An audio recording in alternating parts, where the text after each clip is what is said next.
श्री जगन्नाथ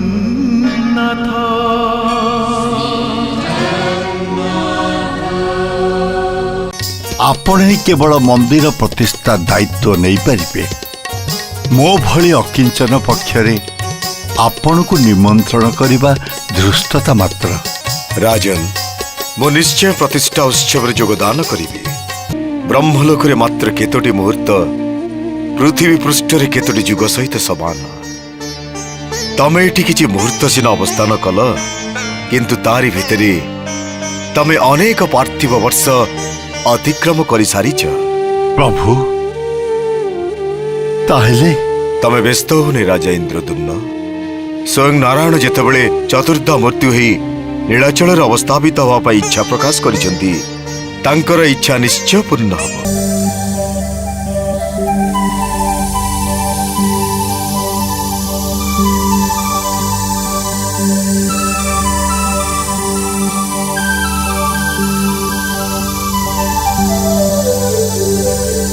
को स्थान रे मु अवतरण कली ये कौन पुरुषोत्तम क्षेत्र।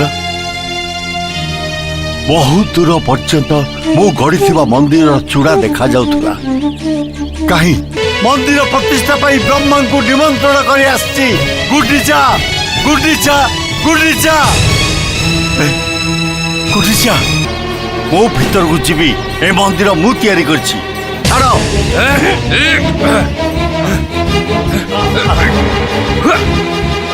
आज की 10 वर्ष हब ए मंदिर रे माधव पूजा पाउचंती। 10 वर्ष तले ए मंदिर बाली रे पोती ही रहिथिला। आम राजा घोड़ार खुरा दधिनौती रे बाजिबारु बाली खोली देखिला बेलकु विराट मंदिर। पलातक माने ही केवल थकी पड़िबा बाहाना करती। सबु ग्लानी को फिंगी दे आउ थरे खोजिबा को आरंभ कर। देखिबो सबु ठीक है जीवो। जेतेबेले समग्र जगत बुड़ी जाए अंधकारर अथल गर्भरे आशा माने जेतेबेले मरीचिका भली निराशार रूप नियंती सबुआड़े शून्य शून्य महाशून्य सेतेबेले दूर रे जलुथाए स्तिमित आशार आलोक पुणी नुआ सूर्योदयर सूचना। इंद्रद्युम्नଙ୍କ जीवन रे घटनाक्रम रूपांतरित हेउथला अनेक निराशा और अपमानर ज्वालारे। निजर परिचय पाई संघर्ष करने को पड़ुथला बारंबार। एमिति एक संधिक्षण रे राजा इंद्रद्युम्न देखिले अनेक दूर रे एक आलोकवर्तिका और ता पाखरे ध्यानमग्न जने सन्यासी। से हुए तो कहि परिबे श्रीक्षेत्रर परिवर्तित इतिहास संपर्क रे।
ଏ ତାଲା ପଡ଼ିଥିବା ମନ୍ଦିର ଭିତରକୁ କେହି ତ କେବେ ଆସନ୍ତିନି। ଏ ଆଗନ୍ତୁକ ଜଣକ କିଏ?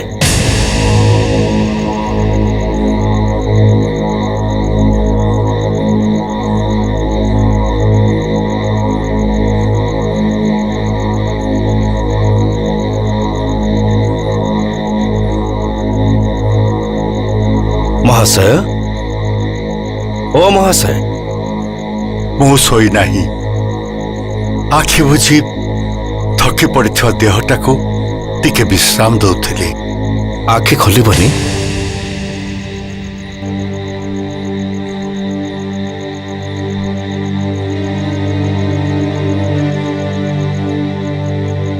ଆପଣଙ୍କୁ ଦେଖି ମନେ ହେଉଛି ଆପଣ ଜଣେ ସଂସାର ତ୍ୟାଗୀ ସନ୍ନ୍ୟାସୀ। ମୋର ପ୍ରଣାମ ଗ୍ରହଣ କରନ୍ତୁ। ମୁଁ ତୁମକୁ ଆଶୀର୍ବାଦ କରୁଛି। ଅନେକ ଆଶୀର୍ବାଦ ପାଇଛି ସନ୍ନ୍ୟାସୀ, ଅନେକ ଆଶ୍ୱାସନା ମଧ୍ୟ ପାଇଛି। ଆଶୀର୍ବାଦ ଆଶ୍ୱାସନାର ବୋଝ ବୋହି ବୋହି ମୁଁ ଭୀଷଣ ଥକି ଯାଇଛି। ଆଖି ବୁଜି ବସିଥିବା କଥା କହୁଥିଲେ ନା? କାରଣ ଆଖି ଥାଇ ବି ମୁଁ ଅନ୍ଧ ହେଇଯାଇଛି। ମୁଁ ଯାହାକୁ ଯୋଉଠି ଯେମିତି ଭାବେ ଦେଖିବା କଥା ସେ ମୋ ଦୃଷ୍ଟିଗୋଚର ହେଉନାହିଁ। ତେଣୁ ଆଖି ଖୋଲା ରଖିବା ଯାହା, ଆଖି ବୁଜିଦେବା ବି ସେଇଆ। ସନ୍ନ୍ୟାସୀ, ଏଇ ଦୀପଶିଖା ଯେମିତି ପବନର ଆଘାତରେ ଅସ୍ଥିର ହେଇ ଉଠୁଛି, ସେମିତି ମୁଁ ବି ଦୁର୍ଘଟଣାମାନଙ୍କ ଆଘାତରେ ମନେ ହେଉଛି ମୋ ପାଦ ତଳର ମାଟି ଅପସରି ଯାଉଛି। ତ୍ରିଶଙ୍କୁ ପରି ନା ମୁଁ ମାଟି ଉପରେ ନା ମୁଁ ଆକାଶରେ। ମୋ ଚାରିଆଡ଼େ ଖାଲି ଶୂନ୍ୟ, ଶୂନ୍ୟ, ମହାଶୂନ୍ୟ। ମୋର ମନେ ହେଉଛି ତମେ କୋଉଠି ଭୀଷଣ ଭାବରେ ଆଘାତ ପାଇଛ। ସେଥିପାଇଁ ତମ ମନଟା ବିକଳ ହେଉଠିଛି। ଆଘାତ? ଆଘାତ ତ ଗୋଟିଏ ଛୋଟିଆ ଘଟଣା, କିନ୍ତୁ ତାଠୁ ବେଶୀ ଧକ୍କା ମତେ ଲାଗିଛି, ଯାହା ଶବ୍ଦରେ ବି ମୁଁ ପ୍ରକାଶ କରିପାରିବିନି। ତମ ପରିଧାନ ସିନା ମଳିନ, ତମ ମୁଖମଣ୍ଡଳ ଦେଖିଲେ ମନେ ହେଉଛି ତମେ ଖୁବ୍ ସମ୍ଭ୍ରାନ୍ତ। ତମ ଆଖିରୁ ଗୋଟେ ପ୍ରକାରର ଜ୍ୟୋତି ବାହାରୁଛି। ଜ୍ୟୋତି? ମୋ ଚାରି ପାଖରେ ପୃଥିବୀ ଯେତେବେଳେ ମତେ ବିଦ୍ରୂପ କରୁଛି, ସେତେବେଳେ ମୋ ଆଖିରୁ ଆପଣ ଜ୍ୟୋତି ଦେଖିପାରୁଛନ୍ତି? ଶ୍ରୀମାନ, ସୁନା ଉପରେ ଧୂଳି ଜମିଗଲେ ସୁନା କ'ଣ ତାର ଜ୍ୟୋତି ହରେଇ ଦିଏ? ଘଷି ମାଜିଦେଲେ ସୁନା ପୁଣି ତାର ରୂପ ଫେରିପାଏ। ଏଠି ଆସି ଚାରିଆଡ଼େ ଖାଲି ନିରାଶା, ଖାଲି ନିରାଶା। ଲକ୍ଷ୍ୟହୀନ ଏମିତି ବୁଲୁ ବୁଲୁ ଜଙ୍ଗଲ ଭିତରେ ହଠାତ୍ ଅନ୍ଧକାର ମାଡ଼ି ଆସିଲା। ଠିକ୍ ସେତିକି ବେଳେ ମୁଁ ଆପଣଙ୍କୁ ଦେଖିଲି। ଆପଣ ଦୀପଟିଏ ଧରି ଚାଲିବାକୁ ଆରମ୍ଭ କଲେ। ମୁଁ ଆପଣଙ୍କ ପଥ ଅନୁସରଣ କଲି ଏବଂ ଆପଣଙ୍କ ପଛେ ପଛେ ଆସି ଏଇଠି ପହଞ୍ଚିଗଲି। ଆପଣ ଦୀପ ଦେଇ ପ୍ରଣାମ କଲେ, ଆଉ ସେଇ ଦୀପ ଆଲୁଅରେ ଏ ସ୍ଥାନଟି ମୋର ଅତି ପରିଚିତ ସ୍ଥାନ ଭଳି ଲାଗିଲା। ଦିନ ସାରାର ଥକା ମେଣ୍ଟେଇବା ପାଇଁ ମୁଁ ଏଇଠି ଟିକେ ବିଶ୍ରାମ ନେଲି, ଆଉ ନିଷ୍ପତ୍ତି ନେଲି ରାତିଟା ଏଇଠି କଟେଇ ଦେବି। ଶ୍ରୀମାନ, ଏ ମନ୍ଦିରର ନାଁ କ'ଣ ତମେ ଜାଣିଛ? ଏଇଟା କି ମନ୍ଦିର? କୋଉ ଠାକୁର ଏଠି ପୂଜା ଅର୍ଚ୍ଚନା ପାଆନ୍ତି? ଏ ମନ୍ଦିରର ନାଁ ଗୁଣ୍ଡିଚା ମନ୍ଦିର।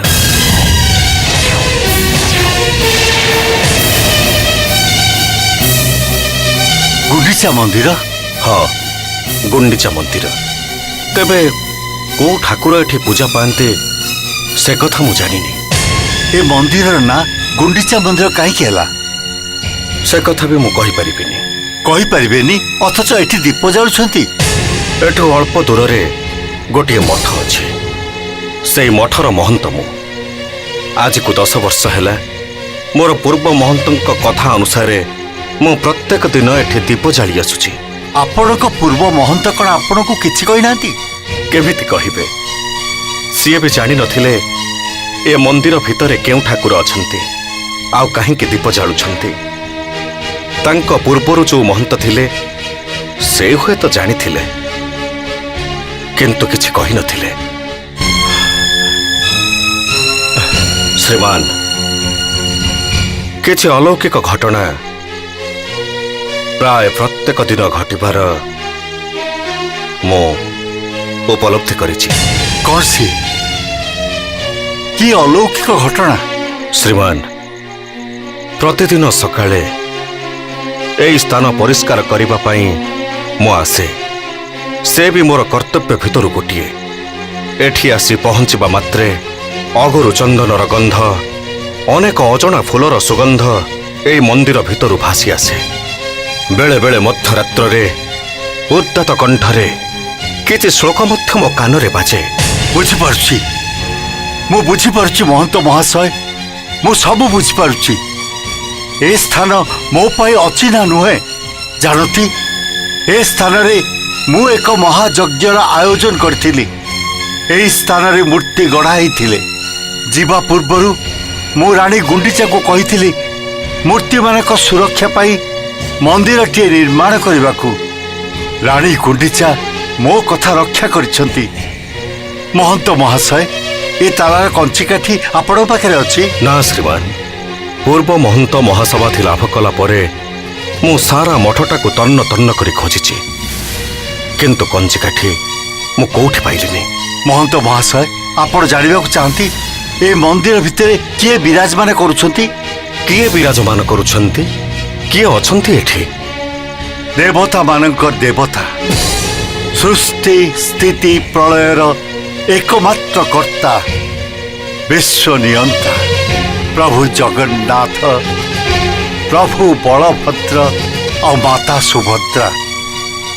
ସେ ମୂର୍ତ୍ତିମାନଙ୍କୁ ଦର୍ଶନ କଲେ ସମଗ୍ର ମାନବ ଜାତି ତଟସ୍ଥ ହେଇଯିବେ। ସେ ଆକାର ଭିତରେ ନିରାକାର, ରୂପ ଭିତରେ ଅପରୂପ, ବିରୂପ ବିଶ୍ୱରୂପ। ଏହି ତ୍ରିମୂର୍ତ୍ତିଙ୍କ ପ୍ରତିଷ୍ଠା ପାଇଁ ମହନ୍ତ ମହାଶୟ ମୁଁ ମନ୍ଦିର ନିର୍ମାଣ କରେଇଥିଲି। ଲୋକ ମୁଖରୁ ଶୁଣିଲି ସେ ମନ୍ଦିର କୁଆଡ଼େ ବାଲି ଭିତରେ ପୋତି ହେଇଯାଇଥିଲା। ତାକୁ ଉଦ୍ଧାର କରି ଉତ୍କଳ ରାଜା ମାଧବ ମନ୍ଦିର ପ୍ରତିଷ୍ଠା କରିଛନ୍ତି। ମନ୍ଦିର ମୋର ବୋଲି କହି ଭିତରକୁ ପ୍ରବେଶ ପାଇଁ କହିଲି, କିନ୍ତୁ ମୋତେ ପାଗଳ ବୋଲି କହି ମନ୍ଦିରରୁ ତଡ଼ି ଦିଆଗଲା। ଶ୍ରୀମାନ, ତମେ କିଏ ଶ୍ରୀମାନ? ବର୍ତ୍ତମାନ ଆପଣଙ୍କୁ କି ପରିଚୟ ବା ଦେବି? ମୋର ସବୁ ପରିଚିତ ମାନେ କେ କୁଆଡ଼େ ହଜି ଯାଇଛନ୍ତି। ମୁଁ ଗଢ଼ିଥିବା ମନ୍ଦିର ବର୍ତ୍ତମାନ ମୋର ନୁହେଁ। ତେବେ ଦିନ ଥିଲା ମୋତେ ସମସ୍ତେ ଅବନ୍ତୀର ରାଜା ବୋଲି ଜାଣିଥିଲେ। ଲୋକମାନେ ସମ୍ଭ୍ରମର ସହିତ ମୋ ନାଁ ରାଜା ଇନ୍ଦ୍ରଦ୍ୟୁମ୍ନ ବୋଲି ଉଚ୍ଚାରଣ କରୁଥିଲେ। କିନ୍ତୁ ମୋର ଆଜି ସବୁ ହଜିଯାଇଛି। ଶ୍ରୀମାନ, ମୋ ପ୍ରଶ୍ନର ଠିକ୍ ଉତ୍ତର ମୁଁ ପାଇପାରିଲିନି। ତା ମାନେ? ଶ୍ରୀମାନ, କାଳ ନିରବଧି ବିପୁଳା ଚ ପୃଥ୍ୱୀ। ଶୂନ୍ୟ ସମୟରୁ ସମୟ ନିରବଚ୍ଛିନ୍ନ ଭାବରେ ପ୍ରବାହିତ ହେଇ ଚାଲିଛି। ସେହି କାଳଖଣ୍ଡରେ ତୁମର ସ୍ଥିତି କେତେ କ୍ଷୁଦ୍ର। ପୁଣି ଏହି ବିପୁଳ ପୃଥିବୀରେ କେତେ ଜୀବଜନ୍ତୁ, କେତେ ବୃକ୍ଷଲତା, କେତେ ମାନବ ମାନବୀ, ତା ଭିତରେ ତମ ସ୍ଥିତି ବା କାହିଁ? ତମେ ଜଣେ, କେବଳ ଜଣେ ମାତ୍ର। ତେଣୁ ତମେ ଯେ କହିଲ ସେ ମନ୍ଦିରକୁ ତମେ ତିଆରି କରିଛ, ଏଠି ତମେ ମହାଯଜ୍ଞ କରେଇଛ, ତମରି ଦ୍ୱାରା ମୂର୍ତ୍ତିମାନେ ଗଢ଼ା ହେଇଛନ୍ତି, ତମରି ଆଦେଶରେ ରାଣୀ ଗୁଣ୍ଡିଚା ଏଠି ମନ୍ଦିର ଗଢ଼େଇଛନ୍ତି। ସବୁ କଥାରୁ ତମର ଅହଙ୍କାରର ଗନ୍ଧ ମୁଁ ପାଉଛି ଶ୍ରୀମାନ। ତମେ ଯୋଉ ବିଶ୍ୱ ନିୟନ୍ତାଙ୍କ କଥା କହୁଛ, ତାଙ୍କରି ଇଚ୍ଛାରେ ଏସବୁ ସଂଗଠିତ ହେଇଛି। ତମେ ତ କେବଳ ନିମିତ୍ତ ମାତ୍ର। ଠିକ୍ କହିଛନ୍ତି ଆପଣ। ଆଉ ଗୋଟେ ଅନ୍ଧ ପୁଟୁଳି ମୋ ଆଖିରେ ବନ୍ଧା ହେଇଥିଲା। ଆପଣଙ୍କ କଥାରେ ସେ ଅନ୍ଧ ପୁଟୁଳି ବି ଖସି ପଡ଼ିଲା। ଗୀତାରେ ଭଗବାନ ଶ୍ରୀକୃଷ୍ଣ କହିଛନ୍ତି, ମୁଁ ତ ସବୁ କରୁଛି, ତମେ କେବଳ ନିମିତ୍ତ ମାତ୍ରମ୍ ସବ୍ୟସାଚୀ। ତେଣୁ ତମେ ଉତ୍କଳ ରାଜାଙ୍କ ସହିତ ସାକ୍ଷାତ କର, ଆଉ ସମସ୍ତ କଥା ତାଙ୍କୁ କୁହ। ଆପଣଙ୍କର ଏହି ଉପଦେଶ ପାଇଁ ଧନ୍ୟବାଦ। କିନ୍ତୁ ଗୋଟିଏ କଥା ମୋତେ ବଡ଼ ଆଶ୍ଚର୍ଯ୍ୟ ଲାଗୁଛି। ଏତେ ବଡ଼ ମନ୍ଦିର ବାଲିରେ ପୋତି ହେଇଗଲା, କିନ୍ତୁ ଏହି କ୍ଷୁଦ୍ର ମନ୍ଦିରର କିଛି ବି କ୍ଷତି ହେଲାନି। ଏତିକି ବୁଝିପାରୁନ ଶ୍ରୀମାନ, ଯୋଉଠି ସ୍ୱୟଂ ବିଶ୍ୱ ନିୟନ୍ତା ବିରାଜମାନ, ସେଠି ଝଡ଼ ତୋଫାନ ବା କି କ୍ଷତି କରିପାରିଥାନ୍ତା? ସେ ତ ଶୂନ୍ୟ ମନ୍ଦିର ଥିଲା। ଠିକ୍ କହିଛନ୍ତି ଆପଣ। ଆଉ ଗୋଟିଏ ଅଲୌକିକ କଥା କହୁଥିଲେ ନା ପ୍ରତିଦିନ ସକାଳେ ଅଗୁରୁ ଚନ୍ଦନ ଫୁଲର ମହକ ଭାସି ଆସେ ବୋଲି। ଠିକ୍ ସେମିତି ସୁଗନ୍ଧ ଅନେକ ଦିନ ତଳେ ଶବର ରାଜା ବିଶ୍ୱାବସୁ ନୀଳାଚଳ ପର୍ବତର ନୀଳକନ୍ଦରରୁ ପାଇଥିଲେ। ସେ ବି ସେମିତି ଶ୍ଲୋକ ଆବୃତ୍ତି ଶୁଣିଥିଲେ। ସେହି ନୀଳକନ୍ଦରରେ ନୀଳ ମାଧବ ଗୋପନରେ ଅବସ୍ଥାନ କରୁଥିଲେ, ଆଉ ପ୍ରତିଦିନ ରାତିରେ ଦେବତାମାନେ ଆସି ତାଙ୍କୁ ପୂଜା କରୁଥିଲେ। ତାମାନେ ଦେବତାମାନେ ବି ଆସି ଏଠି ପୂଜା ଅର୍ଚ୍ଚନା କରୁଛନ୍ତି? ଏହା ଛଡ଼ା ଆଉ କୌଣସି ଉତ୍ତର ନାହିଁ। ଆପଣଙ୍କ କହିବା ଅନୁସାରେ କାଲି ମୁଁ ଉତ୍କଳ ରାଜାଙ୍କ ସହିତ ସାକ୍ଷାତ କରିବି। ପୁଣି ଏକ ବିଡ଼ମ୍ବନା। ସିଧା ରାସ୍ତାରେ ଚାଲୁ ଚାଲୁ ପୁଣି ଏକ ଛକ ପାଖରେ ଦଣ୍ଡାୟମାନ ରାଜା ଇନ୍ଦ୍ରଦ୍ୟୁମ୍ନ। ବ୍ରହ୍ମଲୋକରୁ ଏଠି ଆସି ପହଞ୍ଚିବା ପର୍ଯ୍ୟନ୍ତ ସବୁ ଠିକ୍ ଥିଲା। ସବୁ ଯେମିତି ଅଦୃଷ୍ଟର ନିର୍ଦ୍ଦେଶ। ଗୋଟିଏ ପରେ ଗୋଟିଏ ଘଟଣା ଘଟି ଯାଉଥାଏ, କିନ୍ତୁ ଏଠି ଆସି ପହଞ୍ଚିବା ପର ମୁହୂର୍ତ୍ତରୁ ରାଜା ଇନ୍ଦ୍ରଦ୍ୟୁମ୍ନଙ୍କର ମନେ ହେଉଛି ଯେମିତି ସବୁ ଘଟଣାର ପୂର୍ଣ୍ଣଚ୍ଛେଦ ପଡ଼ିଯାଇଛି। ଛକ ପାଖରେ ପହଞ୍ଚି ସାରିବା ପରେ କୋଉ ରାସ୍ତା ଧରିଲେ ସେ ଲକ୍ଷ୍ୟସ୍ଥଳରେ ପହଞ୍ଚିବେ ସେ କଥା ସେ ଜାଣିପାରୁନାହାନ୍ତି। ସବୁ ତ ହଜିଗଲେ। ଆତ୍ମୀୟ ସ୍ୱଜନ, ପାତ୍ର, ମନ୍ତ୍ରୀ, ମହାରାଣୀ ଗୁଣ୍ଡିଚା ଆଉ ତାଙ୍କର ପରିଚାରିକାମାନେ। ସମୟର ହାବୁକା ମାଡ଼ରେ ଯୋଉ ସ୍ଥାନ ତାଙ୍କର ଏକାନ୍ତ ପରିଚିତ ଥିଲା, ସିଏ ଆଜି ହୋଇଯାଇଛି ଏକାନ୍ତ ଅପରିଚିତ। କେବଳ ଗୋଟିଏ ମାତ୍ର ଚିହ୍ନ ଅବଶିଷ୍ଟ ଅଛି, ସେଇ ମନ୍ଦିରଟି, ଯାହାର ନାଁ ଗୁଣ୍ଡିଚା ମନ୍ଦିର। ରାଣୀ ଗୁଣ୍ଡିଚା ଏ ମନ୍ଦିର ନିର୍ମାଣ କରି ସମୟ ବକ୍ଷରେ ନିଜ ନାମ ଲିପିବଦ୍ଧ କରି ଯାଇଛନ୍ତି। ଆଉ ବର୍ତ୍ତମାନ ସେଇ ହେଉଛି ମହାରାଜ ଇନ୍ଦ୍ରଦ୍ୟୁମ୍ନଙ୍କର ଅତୀତ ସହିତ ଏକମାତ୍ର ଯୋଗସୂତ୍ର। ଅବଶ୍ୟ ସେ ସ୍ଥିର ନିଶ୍ଚିତ, ଯଜ୍ଞବେଦୀ ଉପରେ ଗଢ଼ି ଉଠିଥିବା ମନ୍ଦିରର ଗର୍ଭଗୃହରେ ନିଶ୍ଚିତ ଭାବରେ ତାଙ୍କ ଆରାଧ୍ୟ ଦେବତା ମହାପ୍ରଭୁ ଜଗନ୍ନାଥ, ବଳଭଦ୍ର, ସୁଭଦ୍ରା ଓ ସୁଦର୍ଶନ ବିରାଜମାନ କରିଛନ୍ତି। ଆଉ ରାତିରେ ଆସି ଦେବତାମାନେ ତାଙ୍କୁ ପୂଜା କରୁଛନ୍ତି। ମଠର ମହନ୍ତଙ୍କ ଅନୁରୋଧ କ୍ରମେ ଗତକାଲି ରଜନୀ ସେ ମଠ ଭିତରେ ଅତିବାହିତ କରିଛନ୍ତି। ଆଖିରେ କିନ୍ତୁ ନିଦ ନାହିଁ। ମନ ଭିତରେ ଉଦ୍ବେଳିତ ଚିନ୍ତା ସମୁଦ୍ର ଜୁଆରଠାରୁ ବି ଅଧିକ ବେଗରେ ତାଙ୍କ ହୃଦୟ ଭିତରେ ବାରମ୍ବାର ଆଘାତ କରୁଥିଲା। ତାରି ଭିତରେ କେବଳ ଗୋଟିଏ ଆଶ୍ୱାସନା, ଉତ୍କଳର ରାଜା ତାଙ୍କ ନିକଟରୁ ସବୁକିଛି ଶୁଣିସାରିଲା ପରେ ନିଶ୍ଚୟ ମନ୍ଦିରର ଦାବି ସେ ତ୍ୟାଗ କରିବେ। ତେଣୁ ମହାପ୍ରଭୁ ଜଗନ୍ନାଥ କେବଳ ଭରସା।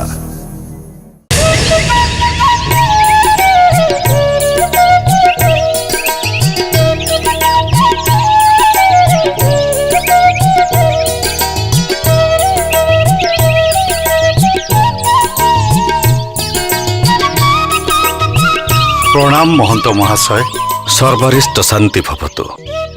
ଆଜି ସକାଳ ତମ ପାଇଁ ଶୁଭ ସମ୍ବାଦ ନେଇ ଆସୁ। ଆପଣଙ୍କ କଥାରେ ଫୁଲ ଚନ୍ଦନ ପଡୁ ମହନ୍ତ ମହାଶୟ। ତମ ନିତ୍ୟକର୍ମ ଶେଷ ହେଲାଣି ଶ୍ରୀମାନ? ହଁ ମହାଶୟ।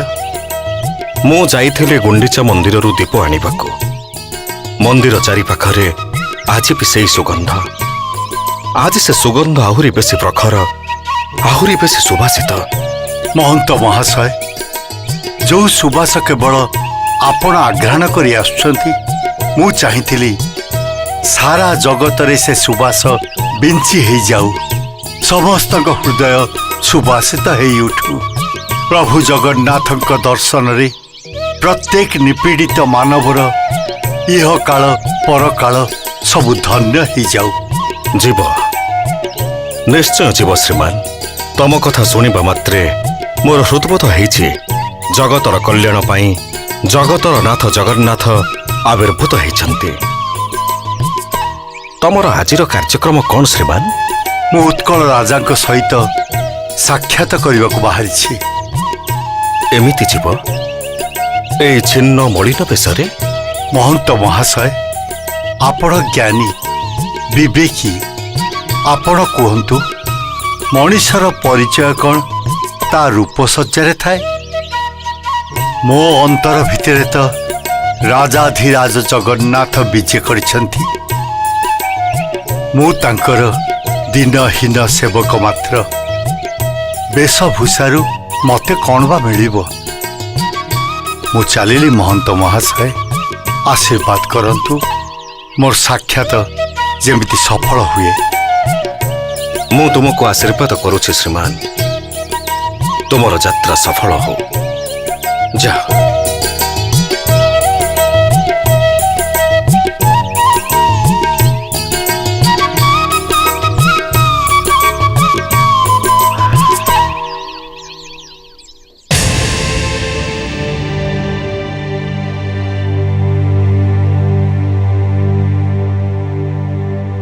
ମହାରାଜାଙ୍କର ଜୟ ହେଉ। ମଣିମା, ଛାମୁଙ୍କ ଅବଗତି ନିମନ୍ତେ ଦ୍ୱାରପାଳ ଜଣା କରୁଛି। କୁହ, କ'ଣ କହିବାକୁ ଚାହୁଁଛ? ଛାମୁ ମହୋଦଧି ନିକଟ ମନ୍ଦିରରେ ରଖି ଆପଣଙ୍କ ସାକ୍ଷାତ ପ୍ରାର୍ଥନା କରୁଛି। ଅନୁମତି ଦେଲେ ସେ ରାଜସଭାକୁ ଆସିବ। ଅନୁମତି ଦେଲି। ଯଥାଜ୍ଞା ମହାରାଜ।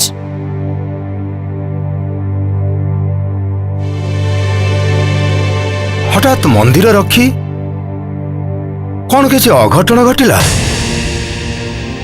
ମହାରାଜ, ମନ୍ଦିର ଭିତରେ କୌଣସି ଅଘଟଣ ଘଟିବାର କିଛି କାରଣ ନାହିଁ। ତାହେଲେ ମନ୍ଦିର ରଖି କାହିଁକି ଆସିଛି? ତା ନିଜ ମୁହଁରୁ ଶୁଣିଲେ ତାର ଆସିବାର କାରଣ ଜଣାପଡ଼ିବ ମହାରାଜ।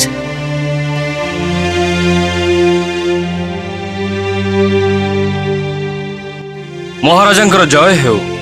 ମନ୍ଦିରରେ ରଖି ଛାମୁଙ୍କୁ ଅଭିବାଦନ ଜଣାଉଛି। କ'ଣ ଜଣେଇବାକୁ ଆସିଛ କୁହ? ନିଜ ଇଚ୍ଛାରେ ମୁଁ ଏଠିକି ଆସିନାହିଁ ମଣିମା। ମନ୍ଦିରର ପ୍ରଧାନ ପୂଜକ ମତେ ଏଠିକି ପଠେଇଛନ୍ତି। କ'ଣ ହେଇଛି କୁହ? କାହିଁକି ସେ ପଠେଇଛନ୍ତି? ଛାମୁ, ଗତ 2-3 ଦିନ ହେଲା ଜଣେ ଅଜଣା ଅଚିହ୍ନା ପାଗଳ ଭଳି ଲାଗୁଥିବା ଲୋକଟି ସମୁଦ୍ର କୂଳ ଆଉ ବିଭିନ୍ନ ପଲ୍ଲୀ ଘୁରି ବୁଲୁଥିବା କଥା ଲୋକମାନେ କୁହାକୁହି ହେଉଥିଲେ। ଗତକାଲି ମାଧବଙ୍କ ପାଖରେ ବଡ଼ ଧୂପ ଉଠିବା ପରେ ସେଇ ପାଗଳ ଲୋକଟା ହଠାତ୍ ମନ୍ଦିର ଭିତରକୁ ଧସେଇ ପଶୁଥିଲା ଆଉ ଚିତ୍କାର କରି କହୁଥିଲା, ଏ ମନ୍ଦିର ମୋର, ୟାକୁ ମୁଁ ଗଢ଼େଇଛି। ଏ ମନ୍ଦିର ଭିତରେ ମାଧବ ପୂଜା ପାଇବେନି। ଏ ମନ୍ଦିର ଏପର୍ଯ୍ୟନ୍ତ ପ୍ରତିଷ୍ଠା ହେଇନାହିଁ। ଏମିତି ଇଆଡୁ ସିଆଡୁ ଅନେକ କଥା ମଣିମା। ତାପରେ ଜୋର କରି ମନ୍ଦିର ଭିତରକୁ ପ୍ରବେଶ କରିବାକୁ ଚାହିଁବାରୁ ଆମେ ରକ୍ଷୀ 2 ଜଣ ଆଉ ପୂଜା ପଣ୍ଡା ମିଶି ତାକୁ ବେଢା ବାହାରେ ଛାଡ଼ି ଦେଇ ଆସିଲୁ।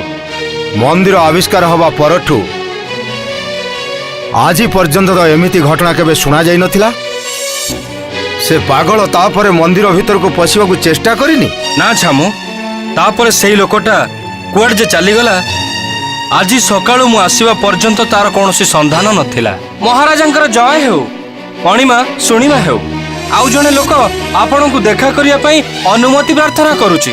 କହୁଛି କୁଆଡେ ଭାରି ଜରୁରୀ କଥା ଅଛି। ଠିକ ଅଛି, ତାକୁ ଭିତରକୁ ଆସିବାକୁ ଦିଅ। ଯଥାଜ୍ଞା ମହାରାଜ। ରକ୍ଷୀ, ତମେ କିଛି ସମୟ ଅପେକ୍ଷା କର। ଆଜ୍ଞା ମହାରାଜ। ମନ୍ତ୍ରୀ ମହାଶୟ, ମଣିମା, ଏହାର କାରଣ କ'ଣ ହେଇପାରେ? এই ପାଗଳ ପ୍ରାୟ ଲୋକଟା ମନ୍ଦିରର ଅଧିକାର ଦାବି କରିବା ମାନେ କ'ଣ? ମୁଁ ବି କିଛି ବୁଝିପାରୁନି ମହାରାଜ। ଅନୁମତି ଦେଲେ ମୁଁ ନିଜେ କାଲି ସେ କ୍ଷେତ୍ରକୁ ଯାଇ ୟାର ରହସ୍ୟ ଭେଦ କରିବାକୁ ଚେଷ୍ଟା କରିବି ଆଉ ସେଇ ପାଗଳର ସନ୍ଧାନ ମଧ୍ୟ କରିବି। ଉତ୍କଳ ନରେଶଙ୍କୁ ମୁଁ ସମ୍ମାନ ଜଣାଉଛି। ମହାରାଜ, ଛାମୁ ଏଇ ସେଇ ପାଗଳଟା ଏଇ କାଲି ମନ୍ଦିର ଭିତରକୁ ଧସେଇ ପଶିବାକୁ ଚାହୁଁଥିଲା। ସେନାପତି, ଯଥାଶୀଘ୍ର ଏ ବ୍ୟକ୍ତିକୁ ବନ୍ଦୀ କର। ରୁହନ୍ତୁ ସେନାପତି ମହାଶୟ, ଉତ୍କଳ ଦେଶର ବିଚାରଧାରାକୁ ଭାଙ୍ଗି ଦିଅନ୍ତୁ ନାହିଁ। ଏହି ଲୋକଟିକୁ ରାଜସଭାକୁ ଆସିବାକୁ ମୁଁ ଅନୁମତି ଦେଇଛି। ଖାଲି ମନ୍ଦିର ରକ୍ଷୀର କଥାରେ ତାକୁ ପାଗଳ ବୋଲି ସାବ୍ୟସ୍ତ କରିବା ନ୍ୟାୟ ଉଚିତ ନୁହେଁ। ସେ କାହିଁକି ଆସିଛି, ତାର ଉଦ୍ଦେଶ୍ୟ କ'ଣ, ସେ କଥା ଜାଣିବା ନିହାତି ଆବଶ୍ୟକ। ମାର୍ଜନା କରିବେ ଛାମୁ। जो लोकर शिष्टाचार ज्ञान नहीं, जो लोक राजसभा पहुंचला परे सिंहासन रे बसिथिबा राजांकु मुंड नुआई अभिवादन करे नहीं, से पागल होउ बा न होउ, किंतु सिंहासन को अपमान करिथिबा दोषरे से दोषी, तेणु से दंड पाइबार योग्य। राजसभार नीति नियम मते भल भाबरे जना। उत्कलर महामंत्री न्याय और विचार कथा आपण उठेइछंती। विधि अनुसार जने राजा आउ जने राजा को मुंड नुआई अभिवादन जणाए नहीं। ओ तमे ताहले निजकु जने राजा बोली भाबुच? भाबू नहीं, मु भी जने राजा। राजा राजा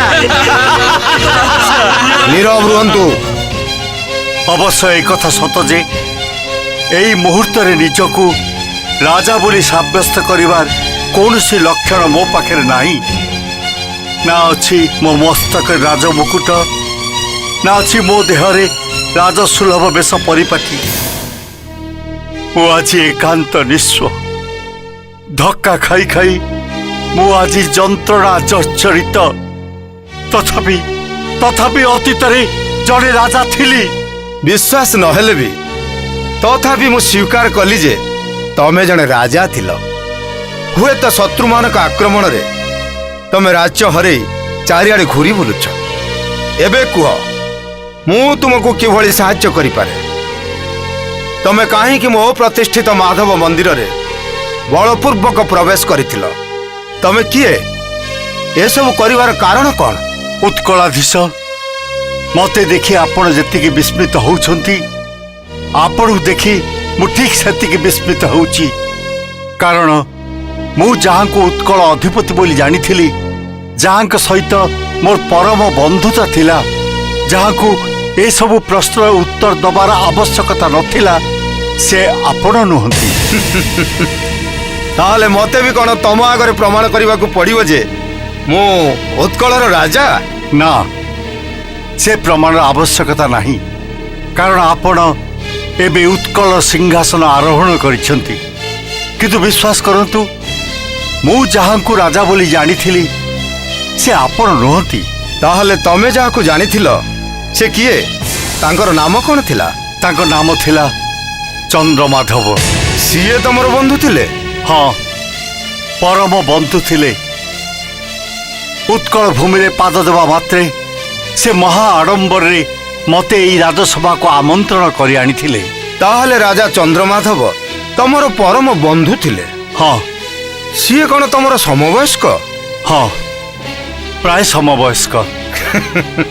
एथर मोर सभासद को भली मते हसिबा को पड़ुची आगंतुक। हसिबार कारण मु किछि बुझी पारुनी महाराज। महामंत्री छामु मणिमा, आपण ए आगंतुक जनकु देखंतु, अनुमान करी कहि परिबे तांकर बयस केते हबो?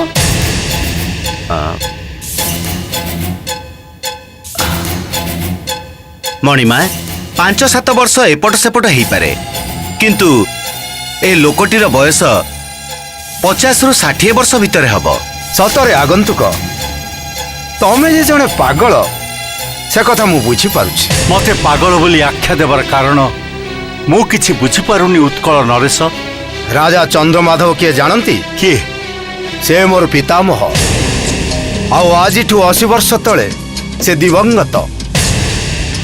ता माने मो पितामह स्वर्गवासी हेला बेलकु तमे जन्म भी है ना। तेणु ए पागलर प्रलाप व्यतीत आउ कौन ही पारे? ओह, विचित्र पृथ्वी, विचित्र नियम, विचित्र घटना प्रवाह मझिरे एते गुड़ाए वर्ष कुआरे हजिगला। मु जदि जोठी थिली सेठी अछि, ताहले पृथ्वी रे एते गुड़ाए वर्ष बीतीगला केमिति? कौन भावुच आगंतुक? मो प्रश्नर उत्तर तो मिलानी।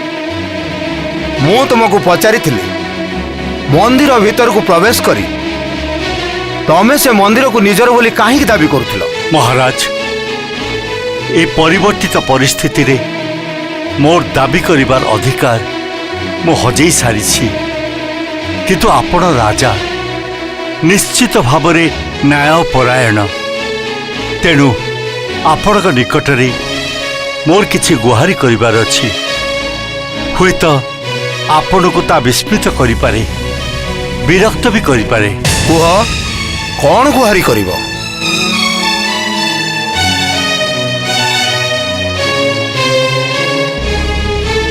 ନା ମହାରାଜ, ସମସ୍ତଙ୍କ ସମ୍ମୁଖରେ ଗୁହାରି ଜଣେଇ ମୁଁ ଆଉ ହାସ୍ୟାସ୍ପଦ ହବାକୁ ଚାହୁଁନି।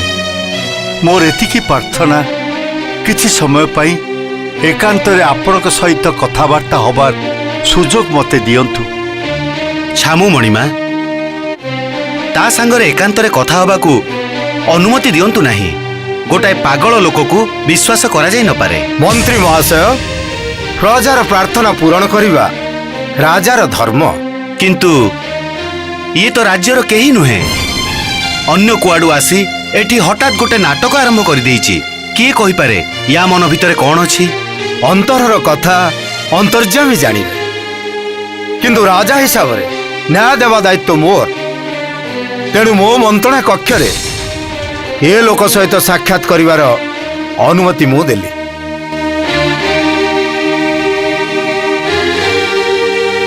ଉତ୍କଳ ରାଜାଙ୍କୁ ମୁଁ ସମ୍ମାନ ଜଣାଉଛି। ଏବେ କଣ କହିବାକୁ ଚାହୁଁଛ କୁହ? ମୁଁ ତୁମକୁ କଥା ଦଉଛି, ଯେତେ ଅବାସ୍ତବ ହେଲେ ବି ମୁଁ ତୁମ କଥା ଶୁଣିବାକୁ ପ୍ରସ୍ତୁତ ଅଛି। କାରଣ ରାଜସିଂହାସନରେ ବସିବା ପରଠୁ ଆଜି ପର୍ଯ୍ୟନ୍ତ ଏଭଳି ଏକ ବିଚିତ୍ର ଚରିତ୍ର ଦେଖି ନାହିଁ, କିମ୍ବା ଏଭଳି ବିଚିତ୍ର ଘଟଣା ଶୁଣି ନାହିଁ।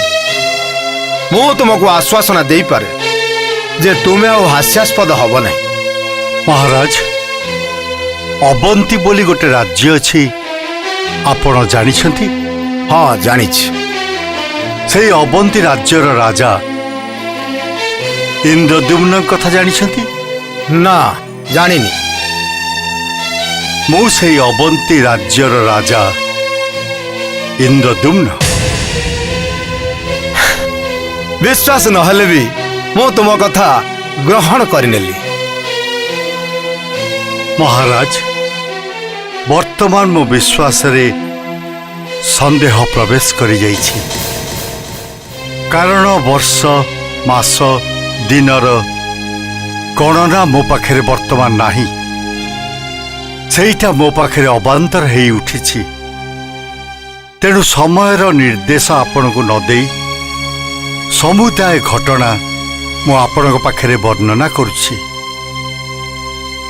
ମୁଁ ତ ସେୟା ହିଁ ଶୁଣିବାକୁ ଚାହେଁ। ମୋର ଗୋଟାଏ ପ୍ରଶ୍ନର ଉତ୍ତର ଦେବେ? ପଚାର।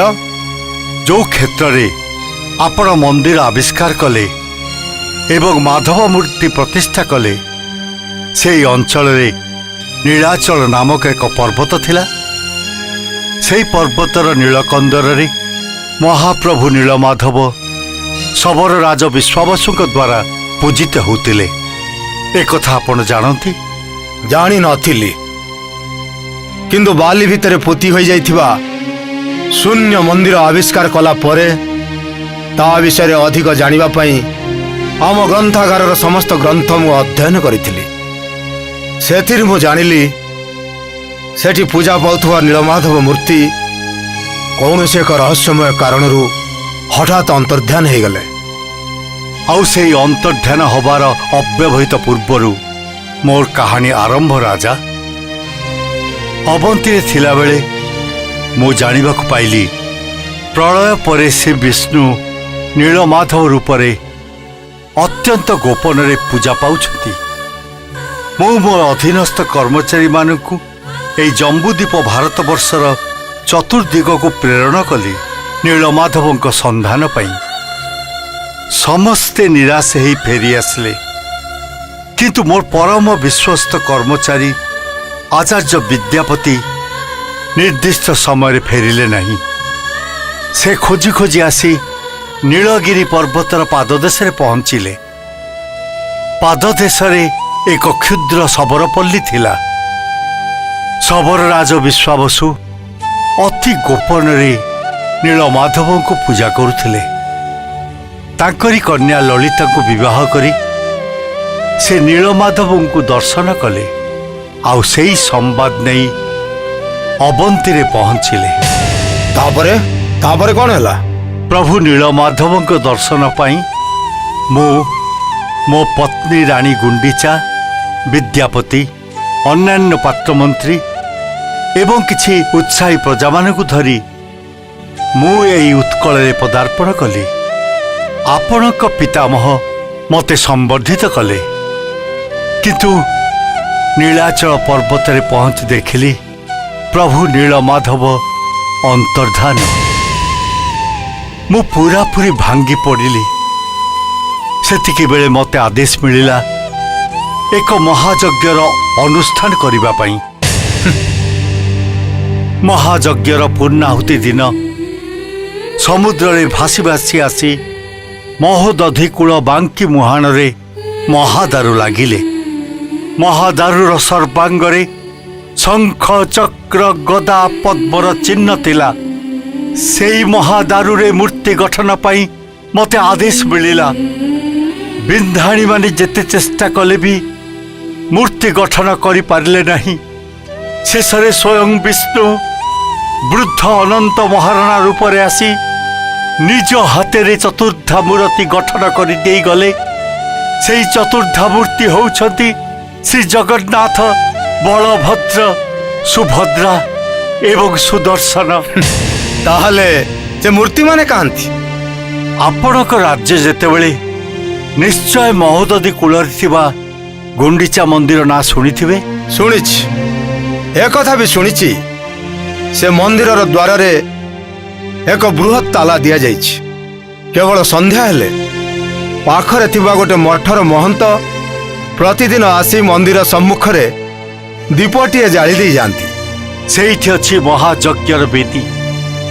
ସକାଳୁ ଦୀପ ନେଲାବେଳେ ମହନ୍ତ ଅଗୁରୁ, ଚନ୍ଦନ ଆଉ ବିଭିନ୍ନ ଫୁଲର ସୁଗନ୍ଧ ପାଆନ୍ତି। ଅର୍ଥାତ୍ ରାତିରେ ଦେବତାମାନେ ଆସି ସେଠି ପୂଜା କରନ୍ତି। ଏକଥା ଶୁଣି ଆପଣ ଆଶ୍ଚର୍ଯ୍ୟ ହେବେ ମହାରାଜ। ମହାପ୍ରଭୁ ନୀଳମାଧବ ମଣିଷ ଦୃଷ୍ଟିରେ ଅଗୋଚର ହେଲେ ବି ଦେବତାମାନଙ୍କ ଦ୍ୱାରା ପୂଜିତ ହେଉଥିଲେ। ଯେଉଁ ମନ୍ଦିର କଥା ମୁଁ କହିଲି ରାଜା, ସେ ମନ୍ଦିର ମୋର ପତ୍ନୀ ରାଣୀ ଗୁଣ୍ଡିଚା ନିର୍ମାଣ କରିଥିଲେ। କିନ୍ତୁ ଯୋଉ ମନ୍ଦିର ବାଲି ଭିତରେ ପୋତି ହୋଇଯାଇଥିଲା ସେ ମନ୍ଦିର ବିଷୟରେ ତ କିଛି କହିଲନି।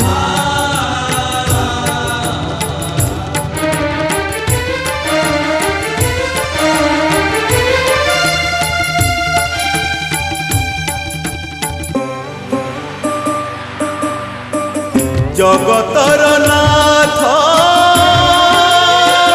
জগন্নাথ, বিন্দু ঠারু সিন্ধু তুমে সর্বব্যাপ্ত। আপনা ইচ্ছারে অধা গঢ়া হই বসি অছাহে নীলাদ্রি গোসাই। ভাবরে প্রকট অভাবে গুপত, তুমে হি আরম্ভ তুমে হি সমাপ্ত। শ্রী জগন্নাথ শ্রী জগন্নাথ।